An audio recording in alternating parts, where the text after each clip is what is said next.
রব্বানা যালামনা বলেন রব্বানা যালামনা আনফুসানা ওয়া ইল্লাম তাগফির লানা ওয়া তুরহামনা লানাকুনান্না মিনাল খাসিরিন বলে বলে মসজিদে কেঁদেছো, আসরের নামাজ পড়ে কেঁদেছো, যোহরের নামাজ পড়ে কেঁদেছো, মাগরিবের পড়ে কেঁদেছো, এশার নামাজ পড়ে কেঁদেছো।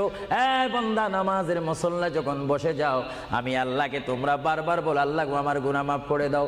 তারপরও আমি তোমাদের গুনাহ মাফ করে নিই। তারপরও তোমরা নিশি রাত্রে, মানুষ যখন ঘুমে যায়, তোমার বিবি যখন ঘুম যায়, তোমার ছেলে যখন ঘুম যায়, তুমি নিশি রাত্রে ঠান্ডা পানি দিয়ে ওযু বানিয়ে নামাজের মুসল্লায় বসে তুমি আবার যখন ডাক দাও, রব্বুল আলামিন, পৃথিবীর কোনো মানুষ আমার গুনাহ সম্পর্কে জানে না, তুমি আমার গুনাহ সম্পর্কে জানো। আমি এমন গুনাহ করেছি আমার বিবি জানে না, বিবি গুনাহ করেছে আমি জানি না। আল্লাহ তুমি সব কিচ্ছু জানো। হে আমার প্রভু, তুমি আমাকে মাফ করে দাও। আমার আল্লাহ বলে, তারপরও যদি তোমাদেরকে আমি মাফ না করি, তারপরও বান্দা তোমরা আমার রহমতের দরজা থেকে ফিরে যাইও না। আমি তোমাদেরকে হুকুম দিচ্ছি, ওয়ালাউ আন্নাহুম ইয যালামু আনফুসাহুম জাউকা, বান্দারে যদি গুনাহ করে ফেলো আমার রহমত থেকে